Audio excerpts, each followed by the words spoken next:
حضور کی آواز کے بارے میں حضرت انس سے ایک روایت لیتے ہیں رضی اللہ تعالیٰ عنہ سے، کہتے کان نبیکم احسنہم وجہا و احسنہم صوتا، کہتے تمہارے نبی جیسی آواز کسی کی نہیں تھی اور تمہارے نبی جیسا سونا بھی زمانے میں کوئی نہیں تھا۔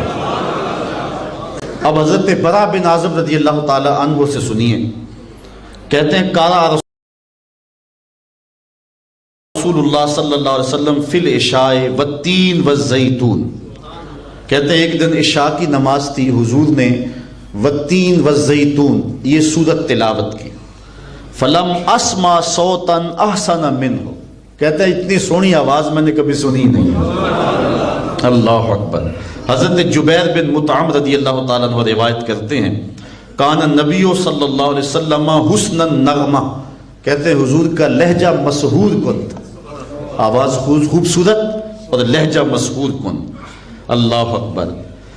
حضرت ام معبد رضی اللہ تعالی عنہا فرماتی ہیں کانا فی صوتہ سہل، حضور کی آواز گونجدار تھی، روبدار تھی، بالخصوص جب حضور خطبہ دیتے تو پھر آواز کی ہیبت انوکھی ہی ہوتی، اور پھر حضور کی آواز کی یہ خصوصیت تھی، حضور کی آواز کا یہ معجزہ تھا کہ جتنے بھی سامعین بیٹھے ہوتے موجود ہوتے سب تک آواز ایک جیسی پہنچتی۔ میں اگر بولوں تو زور سے بولوں، قریب والوں کے کان پھٹیں گے اور آخر والوں کے تک آواز دھیمی دھیمی پہنچے گی، لیکن یہ حضور کی آواز کا معجزہ تھا کہ قریب والا بھی ایسے سنتا ہے اور دور والا بھی ایسے ہی سن رہا ہے، اور لاؤڈ سپیکر نہیں ہوگا تو اتنے لوگوں تک بھی میرے لیے مشکل ہے کہ میں آواز پہنچا سکوں۔ 1,44,000 کا اجتماع تھا حجۃ الوداع کے موقع، ذرا اندازہ کریں کہ اس کا پھیلاؤ کتنا ہوگا، اور حضور اپنی اونٹنی پہ بیٹھے ہیں اور حضور خطبہ دے رہے ہیں۔ اللہ اکبر۔ حضرت نبی رحمت کے اس خطبے کی آواز کا ذکر حضرت عبد الرحمن بن معاذ کرتے ہیں، کہتے ہیں نسمع ما یقول ونحن فی منازلنا، ہم اپنی اپنی جگہوں پہ بیٹھے تھے لیکن حضور کی آواز ہم سب تک پہنچ رہی تھی۔ آج بھی خطبہ حج ہوتا ہے اور لاؤڈ سپیکر لگے ہوئے ہوتے ہیں، لیکن جو دور لگے ہوتے ہیں انہیں پتہ ہی نہیں ہوتا کہ خطبہ حج ہو گیا یا نہیں ہوا، لاؤڈ سپیکر جدید نظام ہونے کے باوجود، لیکن 1,44,000 کا اجتماع ہے اور حضور خطبہ دے رہے ہیں، جس طرح قریب والا سن رہا ہے سب سے آخر والے کو بھی ایسی آواز پہنچ رہی ہے۔ یہ اللہ کے محبوب کی آواز کا حسن تھا۔ اور پھر سننے والوں کے ادب کا عالم بھی دیکھیے۔ حضرت عبداللہ ابن رواحہ رضی اللہ تعالی عنہ حضور کے جلیل القدر صحابی بھی ہیں، درباری شاعر بھی ہیں، غزوہ موطا میں شہادت نصیب ہوئی ہے۔ وہ آ رہے تھے جمعۃ المبارک پڑھنے کے لیے اور ابھی قبیلہ بنو غنم میں ہی تھے۔ آقا کریم خطبہ دیتے ہوئے ارشاد فرمایا کہ اپنی جگہوں کے اوپر بیٹھ جاؤ، تو حضرت عبداللہ ابن رواحہ بنو غنم میں بیٹھ گئے، اور ایک صحابی کے بارے میں آتا وہ دروازے میں تھے، ایک اندر قدم تھا ایک قدم باہر تھا، حضور نے کہا بیٹھ جو، وہ وہیں بیٹھ گئے۔ یہ محبتوں کا عالم تھا، حضور علیہ السلام کی آواز پہ ان کا لبیک کہنا تھا۔ حضرت جابر بن سمرہ رضی اللہ تعالیٰ عنہ فرماتے ہیں کنت اصلی مع النبی صلی اللہ علیہ وسلم فکانت صلاتہ قصدا و خطبتہ قصدا، مسلم کی روایت ہے۔ حضرت جابر بن سمرہ کہتے ہیں کہ میں حضور کے پیچھے نماز پڑھا کرتا تھا تو میں نے دیکھا ہے کہ حضور کی نماز بھی مختصر ہوتی درمیانی، اور حضور کا خطبہ بھی درمیانہ ہوتا، یعنی بہت لمبا خطبہ ارشاد کرنے کی عادت نہیں تھی، اور بہت لمبی نماز پڑھنے کی جماعت کے ساتھ حضور کو عادت نہیں تھی، اس لیے کہ وہاں بوڑھے لوگ بھی تھے، بچے بھی ہوتے تھے، خواتین بھی ہوتی تھی، ان کا خیال حضور فرمایا کرتے۔ ہاں جب تنہا حضور نماز پڑھتے تو ساری رات قیام میں گزرتے۔ وہ تو رب نے کہا اے چادر اوڑھنے والے ساری رات جاگا نہ کر، کبھی سو بھی لیا کر۔ حضور کی بیٹی کہتی ہے مالک تیری راتیں اتنی چھوٹی ہیں، تیری بندی کا ذوق بندگی ہی پورا نہیں ہوتا، ابھی ایک سجدہ کرتی ہوں رات بیت جاتی ہے، ایک رات ایسی لمبی کر دے میں جی بھر کے تجھے سجدہ تو کر سکوں۔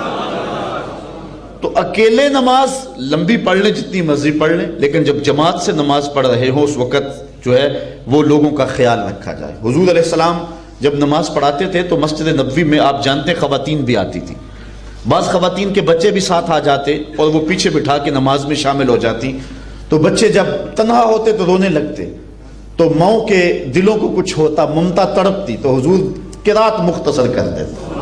حضور اس بات کا خیال رکھا کرتے تھے. یہ بات میں آپ کو عرض کروں، آج اس بات کا خیال نہیں کیا جا رہا، نہ ہمارے جلسوں میں، نہ ہمارے خطبوں میں، اور نہ ہماری تقریبات میں. اسلام نے وقت کا بڑا خیال اور بڑا لحاظ رکھا ہے. اس چیز کا بہت زیادہ اسلام نے جو ہے وہ خیال رکھا ہے کہ وقت جو ہے اس کو برباد نہ کیا جائے اور تھوڑے سے تھوڑا وقت لوگوں کا لیا جائے. اس کی صرف ایک مثال آپ کے سامنے رکھتا ہوں. ظہر کی کتنے فرض رکعت رکھتے ہیں اور جمعہ کی 2. دونوں میں اہم کون سا ہے؟ جمعہ. زیادہ لوگ بھی جمعہ کے موقع پہ ہوتے ہیں اور اہتمام سے لوگ آئے ہوتے ہیں، چھٹی کا دن بھی ہوتا ہے ہمارے ہاں. لیکن اس کے باوجود اس کی 2 رکھتے ہیں اور ظہر کی 4 رکھتے ہیں. اہم زیادہ جمعہ ہے تو جمعۃ المبارک کی فرض رکھتے ہیں جو ہیں وہ 4 کیوں نہیں ہے، 2 کیوں کر دی گئی؟ ظہر کی جگہ پہ ہے، 2 کی جگہ خطبہ ڈال دیا گیا.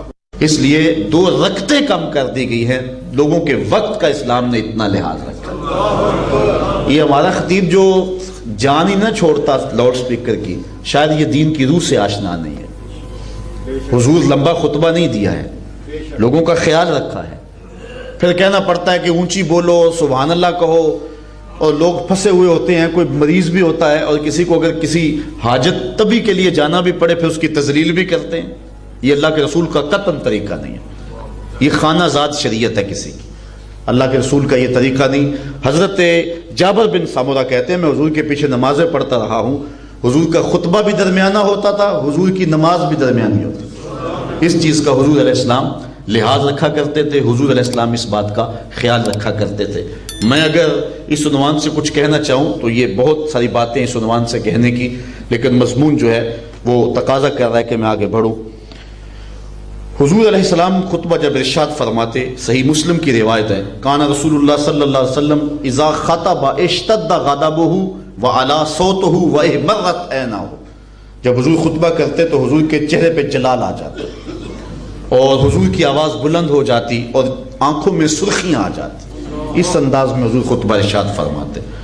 حضرت اسماء رضی اللہ تعالیٰ عنہ حضور کے خطبے کی کیفیت بیان کرتی ہیں. کہتی ہیں ایک دن حضور علیہ السلام نے خطبہ ارشاد کیا تو پھر جب حضور نے گفتگو ارشاد فرمائی، فلما ذکر ذالک صاح المسلمون صیحۃ، تو لوگوں کی چیخیں بلند ہو رہی تھی. یہ ہیبت تھی خطبے کی. حضرت انس کہتے ہیں کہ ایک دن حضور نے خطبہ دیا، فغطى اصحاب رسول اللہ وجوہہم لہم حنین، صحابہ نے اپنے سر جھکا لیے، پھر ان کی سسکیوں کی آواز آتی تھی. ایک صحابی کہتے ہیں ایک دن حضور نے قسم اٹھائی، کہا مجھے قسم ہے اس رب کی جس کے قبضے میں میری جان ہے. بس ایسا جوش تھا کہ صحابہ جو ہے وہ ان کی آنکھوں میں آنسو آ گئے. اور پھر حضور نے پھر دوبارہ قسم اٹھائی تو صحابہ ایک دوسرے کے ساتھ ٹکرانے لگے. تیسری مرتبہ حضور نے پھر قسم فرمائی تو صحابہ جو ہے وہ ان کے ہوش ہی اڑ گئے. اچھا تابعی صحابی سے پوچھتا ہے جس نے یہ روایت بیان کی، وہ کہتا ہے کہ حضور نے یہ قسم کس بات پہ فرمائی تھی؟ کیونکہ اہم بات حضور کوئی کرتے تو قسم اٹھاتے. تو کہا یہ جو قسم جس سے آپ کا یہ حال ہوا یہ کس بات پہ فرمائی؟ تو صحابی کہتا ہے تابعی کو، کسی کو ہوش رہی ہو تو بتائے کس بات پہ فرمائی. یہ حال حضور علیہ السلام کے جو ہے وہ خطبے سے لوگوں کے اوپر طاری ہو جاتا. جنت کا ذکر کرتے تو لوگ خوش ہو جاتے اور جہنم کا ذکر کرتے تو لوگوں کے دلوں کے اوپر ہیبت طاری ہو جاتی. اور اسی طرح جس انداز سے حضور گفتگو کرتے گویا لوگ آنکھوں کے سامنے دیکھ رہے ہیں، یہ کیفیت لوگوں کے اوپر طاری ہو جاتی. وہ زباں جس کو سب کن کی کنجی کہیں، اس کی نافذ حکومت پہ لاکھوں سلام، اس کی باتوں کی لذت پہ بے حد درود، ان کے خطبے کی ہیبت پہ لاکھوں سلام. اور آقا کریم علیہ السلام کی آواز کے حوالے سے بات چلی ہے تو سنیے حضور کیا فرما رہے ہیں. آقا کریم علیہ السلام نے ایک دن فرمایا لوگوں حج کے لیے آیا کرو. تو ایک شخص کھڑے ہو گئے، یہ غالباً حضرت اقرا بن حابس رضی اللہ تعالیٰ عنہ تھے. انہوں نے کہا کہ حضور ہر سال آیا کریں، افی کل عام.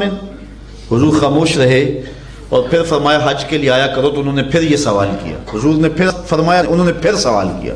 حضور ہر بار خاموش رہے. پھر وقفہ سکوت کو توڑتے ہوئے فرمایا کہ تم سے پچھلی امتیں نبیوں پر کثرت سوال کی وجہ سے ہلاک کر دی گئیں، تو زیادہ سوال نہ کیا کرو. لو قلت نعم لوجبت، اگر میرے منہ سے ہاں نکل جاتی تو واجب ہی ہو جاتا. ایک مسئلہ آپ مجھے پوچھیں اور مسئلہ کچھ اور ہو اور میں کچھ اور بتا دوں تو بعد میں مجھے معذرت کرنا پڑے گی. کہ مسئلہ یہ نہیں تھا، میرے منہ سے یہ نکل گیا، لیکن حضور کہتے ہیں لو قلت نعم لوجبت، اگر میں ہاں کہہ دیتا تو واجب ہو جاتا۔ تو معلوم ہوا جو حضور کہیں وہی شریعت ہے، جو حضور کہیں وہی دین ہے۔ اللہ اکبر۔ تو اللہ نے اپنے محبوب کو یہ شان عطا فرمائی۔ ایک دن حضور علیہ السلام اصحاب کے ساتھ غزوہ ذی کرد میں 7 ہجری کا موقع تھا کہ تشریف لے گئے۔ راستے کے اندر ایک پانی کا چشمہ تھا، اور حضور کی عادت یہ تھی کہ جب کسی وادی میں اترتے تو اس کا نام پوچھتے، کسی شہر میں دیہات میں جاتے تو اس کا نام پوچھتے۔ حضور کے سامنے حتیٰ کہ کھانا لایا جاتا، اور کھانا وہ معمول کا نہیں تھا، آگے تناول نہیں فرمایا تھا، تو اس کا بھی نام پوچھتے، یہ کیا ہے؟ تو حضور تشریف لے گئے، ایک چشمہ پہ نزول کیا، تو حضور نے پوچھا کہ اس چشمہ کا نام کیا ہے؟ تو جن لوگوں کو پتا تھا انہوں نے عرض کی اسمہ بیسان و ماؤہ ملح، اس کا نام بیسان ہے، اور ساتھ عرض کی حضور اس کا پانی کڑوا ہے، پینے کے قابل نہیں ہے۔ بس حضور علیہ السلام جلال میں آ گئے، میں بل ہوا نعمان و ماؤہ طیب، فرمایا نہیں اس کا نام بیسان نہیں، اس کا نام نعمان ہے۔ پھر فرمایا اس کا پانی کڑوا نہیں، آج کے بعد اس کا پانی میٹھا ہے۔ فتاوا، جب لوگوں نے ڈول نکالا تو واقعی میٹھا تھا۔ وہ زبان جس کو سب کن کی کنجی کہیں، اس کی نافذ حکومت پہ لاکھوں سلام، جو کہیں وہی دی۔